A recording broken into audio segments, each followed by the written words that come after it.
ದಿನಕಾಲನು ಬಲತಡೆಯ ಮೇಲೆ ಬಲಕಾಲನು ಕೆಳಗಡೆಯ ಮೇಲೆ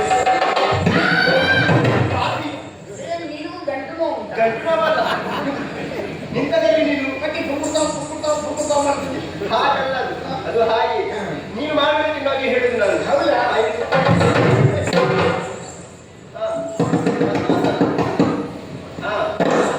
ಆಯ್ತಾ ಈಗ ನಾನು ಹೇಳಿದಂತೆ ಹೇಳಬೇಕು ಸರಿ ಓಂ ನಮಃ ಶಿವಾಯ ಕಷಾಯ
ರಂಭಾನಿವಾಸದಲ್ಲಿ ನನ್ನ ಭಕ್ತನಾದಂತಹ ಶ್ವೇತಕುಮಾರ ನನ್ನನ್ನೇ ಧ್ಯಾನಿಸ್ತಾ ಇದ್ದಾನೆ. ಅಂತಕನ ದೂತರಿಗೆ ಕಿಂಚಿತ್ ಹೃದಯವಿಲ್ಲ. ವಾಸವನ್ನಿಟ್ಟು ಸೆಳೆಯುವುದಕ್ಕಾಗಿ ಮಾಡ್ತಾ ಇದ್ದಾನೆ. ಭಕ್ತರನ್ನು ಉತ್ತರಿಸಬೇಕು. ಷಡಾನನ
ಮಾತಕ್ಕೆ ತಕ್ಕವರು. ಓಹೋ. ಅಲ್ಲಿ ಕೈಲಾಸಕ್ಕಲ್ಲ. ಓಹೋ. ನೀವು ಬಂದದ್ದು ಹೋಗಿ ಕೈ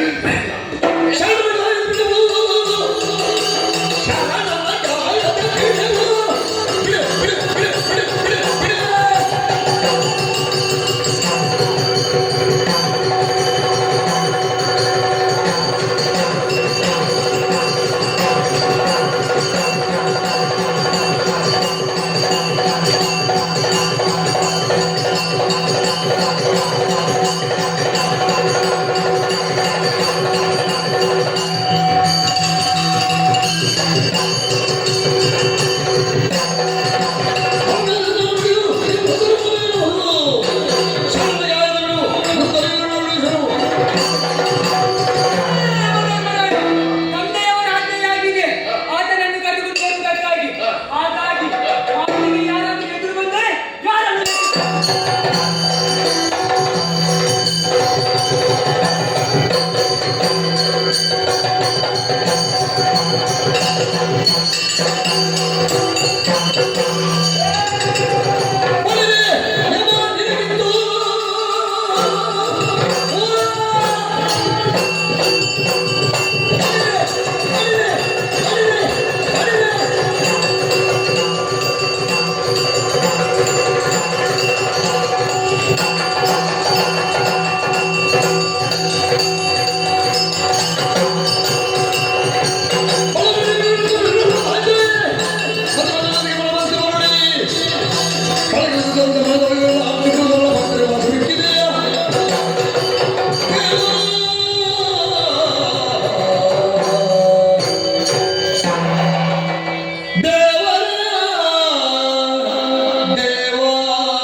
ವಾಸುಕಿ ಭೂಷಣ ಕೈಲಾಸ ಗಿರೀಶ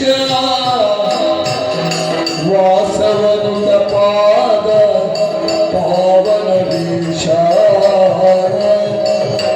ಶಂಕರ ಶಂಕರ ಶಂಕರ ಶಂಕರ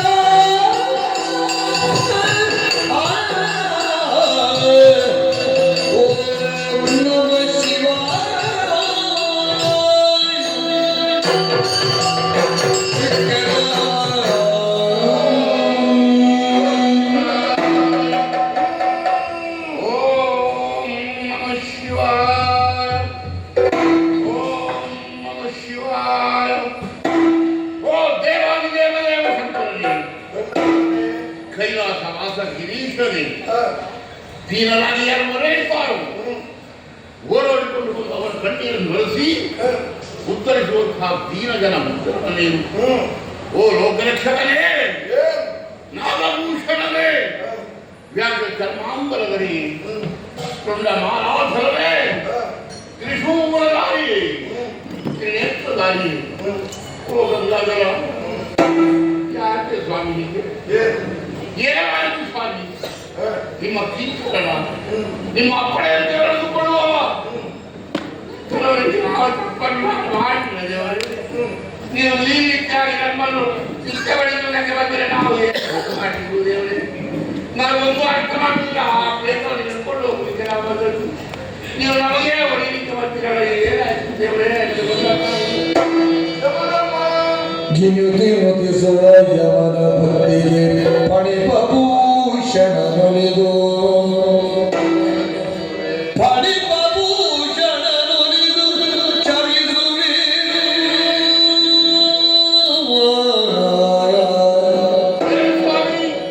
ಜನಪಗಾಯ್ತು ಆಯುಷ್ಯವರ್ಧನ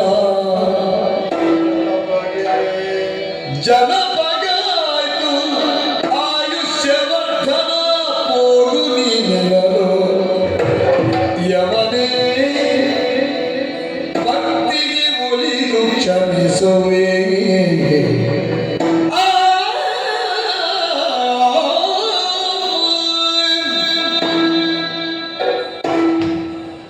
ದೇವರೇ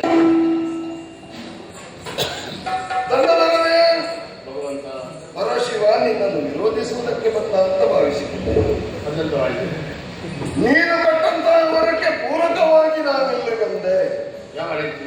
ಈ ಪ್ರೇತಾತ್ಮನಿಗೆ ನೀನೊಂದು ವರವನ್ನಿತ್ತೆ. ಹೌದು. ಒಂದು ರಾತ್ರಿಗೆ ರಂಬೆ ಹೇಳಬಹುದ? ಹೌದು. ಒಂದು ರಾತ್ರಿಯನ್ನು ರಂಬೆಯ ಮನೆಯಲ್ಲಿ ಕಳೆದಿದ್ದಾನೆ ವಿನಃ ರಂಬೆಯ ಭೋಗವನ್ನ ಆತ ಅನುಭವಿಸಿದ್ದಾನೆ. ರಮೆ ಮನೆಯಲ್ಲಿದ್ದಾನ?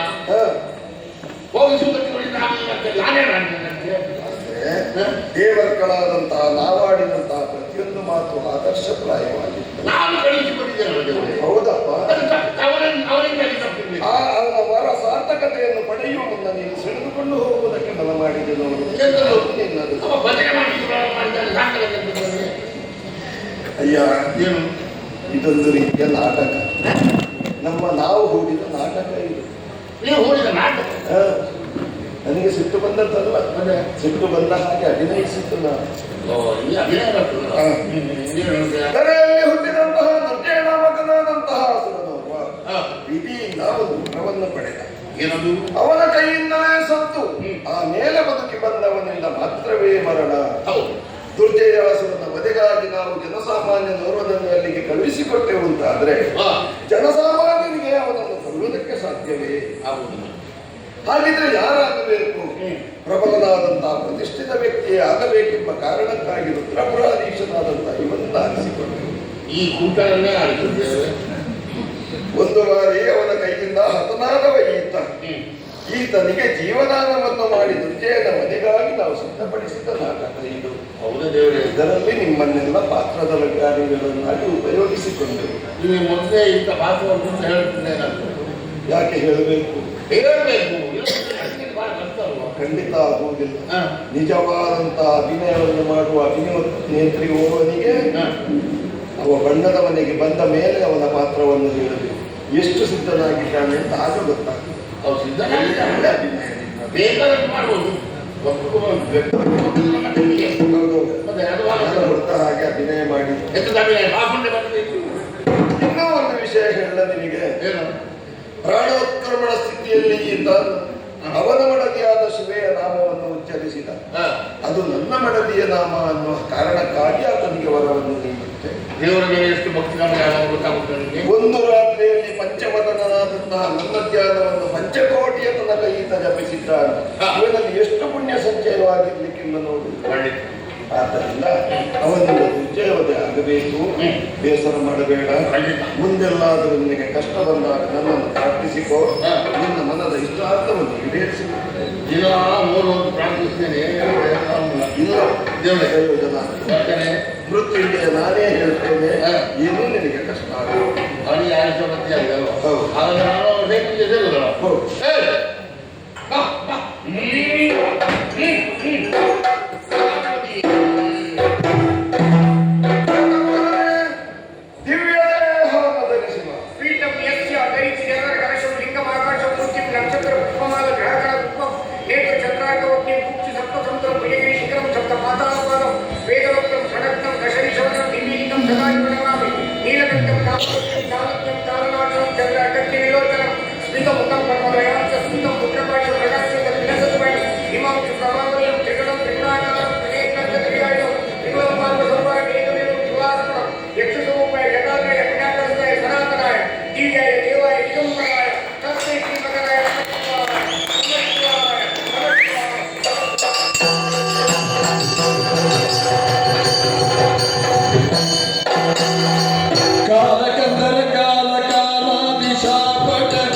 ಉದ್ದೇಶ ದುರ್ಜಯಾಸುರನವದೇ. ಅದನ್ನು ನೀನು ಮಾಡಲೇಬೇಕು. ಆದರೆ ನಿನ್ನ ಪ್ರೇತಾತ್ಮನೊಂದು ಹೋಗಿ ಕ್ರಮದಲ್ಲಿ ಒಂದು ವರವನ್ನು ಯಾಚಿಸಿದೆ ಅಂತೆ. ಒಂದು ರಾತ್ರಿಗೆ ರಂಬೆಯಳ ಭೋಗ. ದಿವ್ಯ ದೇಹವನ್ನು ಧರಿಸದ ಮಾತ್ರಕ್ಕೆ ರಂಬೆಯ ಭೋಗ ಯಾವತ್ತೂ ಸಿಗುವುದಿಲ್ಲ. ಆದ್ದರಿಂದ ಈ ದಿವ್ಯ ದೇಹವನ್ನು